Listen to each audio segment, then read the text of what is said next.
നമ്മൾ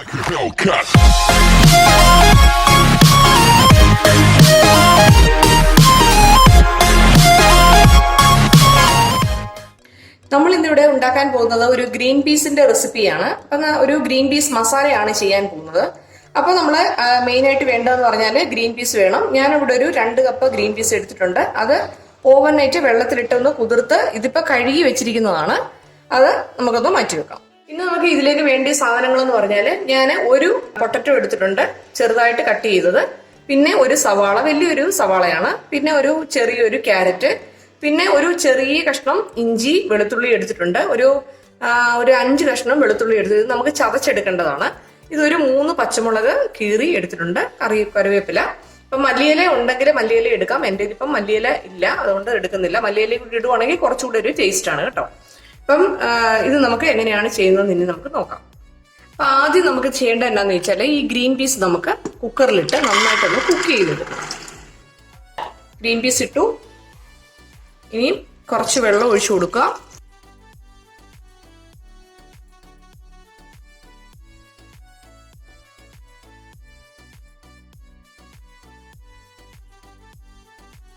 ഒന്ന് വെന്ത് വരാൻ ആവശ്യത്തിനുള്ള വെള്ളം. ഗ്രീൻ പീസ് എത്ര ഇടുന്നു അതിന് നിരപ്പിന് വെള്ളം ഒഴിച്ചു കൊടുക്കുക. പിന്നെ കുറച്ച് മഞ്ഞൾപ്പൊടി, ഉപ്പ്.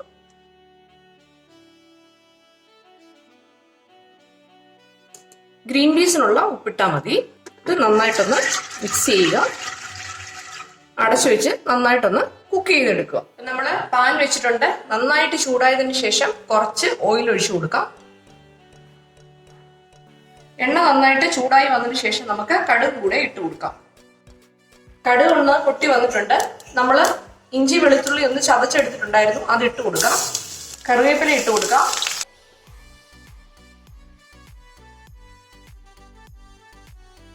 ഇനി നമുക്ക് ഇതിലേക്ക് ഉരുളക്കിഴങ്ങ് ഇട്ട് കൊടുക്കാം.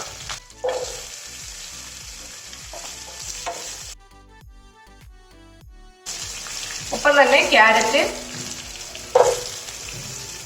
പിന്നെ പച്ചമുളക്,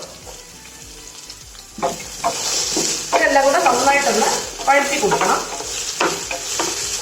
ഇപ്പൊ നമ്മൾ സവാള ഇടുന്നില്ല, സവാള പെട്ടെന്ന് തന്നെ വെന്ത് കിട്ടുമല്ലോ. അപ്പൊ ഇതൊന്ന് കുറച്ചൊന്ന് വഴന്നു വന്നതിന് ശേഷം മാത്രം നമുക്ക് സവാള ഇട്ട് കൊടുത്താൽ മതി.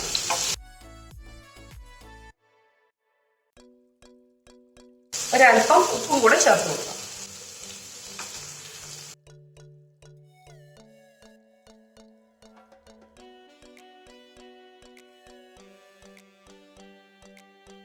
ഒന്ന് ഇളക്കി ഒരു 2 മിനിറ്റ് വഴറ്റിയതിന് ശേഷം നമുക്കിതൊന്ന് മൂടി വെച്ച് ഒന്ന് വേവിച്ചെടുക്കാം. നമുക്കിതൊന്ന് തുറന്ന് നോക്കാം.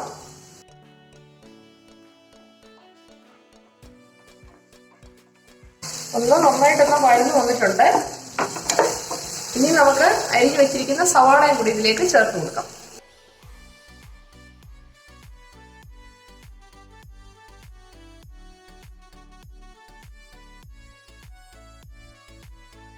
ഇനി ഇത് നന്നായിട്ടൊന്ന് വഴന്നു വരുന്നത് വരെ നന്നായിട്ടൊന്ന് ഇളക്കി കൊടുക്കണം.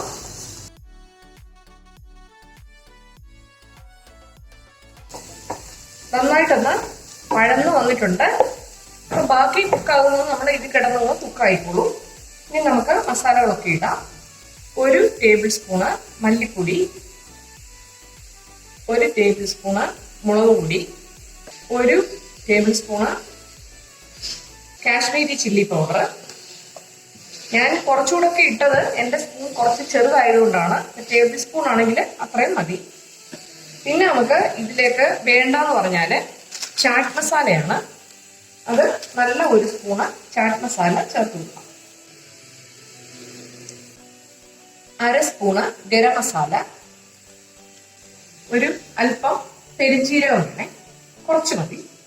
ഇത്രയും ഇട്ടിട്ട് നന്നായിട്ട് നമുക്കിതൊന്ന് മസാലയുടെ പച്ചമണം മാറുന്നത് വരെ നന്നായിട്ടൊന്ന് മൂപ്പിച്ചെടുക്കണം. പൊടികളൊന്നും കരിഞ്ഞു പോകാതെ പ്രത്യേകം ശ്രദ്ധിക്കണം. നന്നായിട്ടൊന്ന് ഇളക്കി കൊടുക്കാം. ഹൈ ഫ്ലെയിമിൽ ഇടാതെ മീഡിയം ഫ്ലെയിമിൽ ഇട്ടിട്ട് നന്നായിട്ടൊന്ന് പൊടികളെല്ലാം മൂപ്പിച്ചെടുക്കണം. നമ്മുടെ മസാലയുടെ പച്ചമണമൊക്കെ ഒന്ന് മാറി വന്നിട്ടുണ്ട്. നമുക്കിതിലേക്ക് കുറച്ച് വെള്ളം ഒഴിച്ചു കൊടുക്കാം. നന്നായിട്ട് ഇളക്കിയിട്ട് നമുക്കിനി ഇതൊന്ന് മൂടി വെക്കാം. നമുക്കൊന്ന് തുറന്ന് നോക്കാം. നമ്മുടെ പൊട്ടറ്റോ ഒക്കെ നന്നായിട്ട് വെന്ത് വന്നിട്ടുണ്ട്. ഇനി നമ്മുടെ വേവിച്ച് വെച്ചിരിക്കുന്ന ഗ്രീൻ പീസ് നന്നായിട്ട് വെന്ത് കിട്ടിയിട്ടുണ്ട്. ഇത് നമുക്ക് ഇതിലേക്ക് ചേർത്ത് കൊടുക്കാം.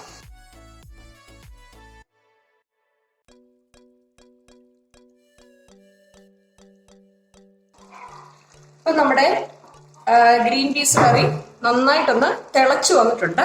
ഇനി നമുക്കായിട്ട് ചേർക്കേണ്ടതെന്ന് പറഞ്ഞാല് ഇതിന്റെ കൂടെ തന്നെ നമുക്ക് ഒരല്പം കോൺഫ്ലവർ, അതൊരു 1/2 സ്പൂണ് എടുത്തിട്ട് വെള്ളത്തിൽ നന്നായിട്ട് മിക്സ് ചെയ്തതാണ്. അത് നമുക്ക് ഇതിലേക്കൊന്ന് ചേർത്ത് കൊടുക്കും.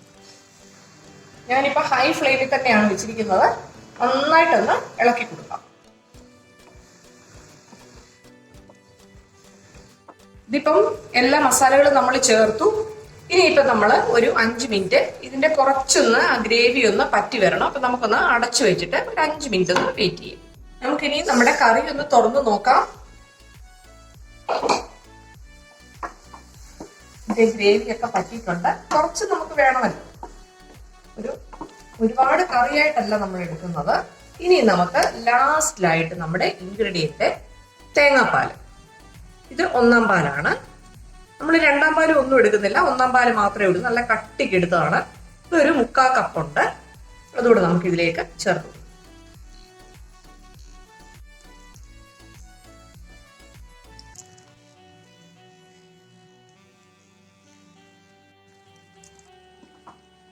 ഇനി ഇപ്പൊ നമ്മൾ നന്നായിട്ടൊന്ന് ചൂടാക്കിയിട്ട് സ്റ്റൗ ഓഫ് ചെയ്യാണ്. നമ്മുടെ കറി റെഡി ആയിട്ടുണ്ട്. നിങ്ങൾ എല്ലാവരും ഇതൊന്ന് ട്രൈ ചെയ്ത് നോക്കണം. ഇങ്ങനെ കഴിച്ച് വെച്ചിട്ടില്ലെങ്കിൽ നിങ്ങൾ ഒന്ന് ട്രൈ ചെയ്ത് നോക്കുമ്പോൾ നല്ലൊരു പ്രത്യേക ടേസ്റ്റ് ആണ് കേട്ടോ. നിങ്ങൾക്ക് പാലപ്പത്തിന്റെ കൂടെ ഇത് കുറച്ചുകൂടെ പറ്റിച്ചെടുക്കാൻ വേണമെങ്കിൽ, ഇല്ലെങ്കിൽ ഇങ്ങനെ ഗ്രേവി ആയിട്ട് തന്നെ എടുക്കാം. ചപ്പാത്തി, പൊറോട്ട, പാലപ്പം, വെള്ളയപ്പം ഇതിന്റെ കൂടെ ഒക്കെ നമുക്ക് കഴിക്കാം. പൂരി, ചോറിന്റെ കൂടെ അത്ര അങ്ങോട്ട് ടേസ്റ്റ് ഉണ്ടാവില്ല. ഇതിന്റെ കൂടെ ഒക്കെയാണ് നന്നായിട്ട് നല്ല ടേസ്റ്റ് ഉണ്ടാകുന്നത്. നമുക്ക് സ്റ്റൗ ഓഫ് ചെയ്യാം. അപ്പോൾ നമ്മുടെ ടേസ്റ്റി ആയിട്ടുള്ള ഗ്രീൻ പീസ് കറി ഇവിടെ റെഡി ആയിട്ടുണ്ട്. കുറച്ച് ഗ്രേവി കുറച്ചാണ് ഞാനിവിടെ ചെയ്തിരിക്കുന്നത്. കാരണം നമുക്ക് ഒരുപാട് അങ്ങ് വെള്ളം പോലെ ആയി കഴിഞ്ഞാൽ നമുക്ക് കഴിക്കാൻ അത്ര അങ്ങോട്ട് ടേസ്റ്റ് ഉണ്ടാവത്തില്ല. എന്നാലും അത്യാവശ്യം ഗ്രേവിയും ഉണ്ട്. നമുക്ക് ചപ്പാത്തിയുടെ കൂടെ ഒക്കെ കഴിക്കാൻ, പൂരിയുടെ കൂടെ ഒക്കെ കഴിക്കാൻ പറ്റിയൊരു റെസിപ്പിയാണ്. അപ്പോൾ എല്ലാവരും ഇത് ട്രൈ ചെയ്ത് നോക്കണം. നിങ്ങൾ പല രീതിയിൽ നമുക്ക് ഗ്രീൻ പീസ് കറി ഉണ്ടാക്കാം. അതിൽ ഒരു വെറൈറ്റി ഡിഷാണിത്. അപ്പം നിങ്ങൾക്ക് വീഡിയോ ഇഷ്ടപ്പെട്ടാൽ നിങ്ങളെല്ലാവരും ലൈക്ക് ചെയ്യണം, ഷെയർ ചെയ്യണം, സബ്സ്ക്രൈബ് ചെയ്യണം. പിന്നെ ഞാൻ കുറേ വീഡിയോസൊക്കെ ഇട്ടിട്ടുണ്ട്. അപ്പോൾ അതെല്ലാവരും നിങ്ങൾ കയറി കാണണം കേട്ടോ. അപ്പം സബ്സ്ക്രൈബ് ചെയ്യുന്നതിനോടൊപ്പം തന്നെ അതിൻ്റെ തൊട്ടടുത്തൊരു ചെറിയ ബെല്ലൈക്കൺ ഉണ്ട്. അതുകൂടെ ഒന്ന് എനേബിൾ ചെയ്ത് വെച്ച് ഓൾ സെറ്റ് ചെയ്യുകയാണെങ്കിൽ മാത്രമേ ഞാനിടുന്ന വീഡിയോസിൻ്റെ എല്ലാം നോട്ടിഫിക്കേഷനായിട്ട് നിങ്ങൾക്ക് ലഭിക്കുള്ളൂ. അപ്പം ബൈ ബൈ.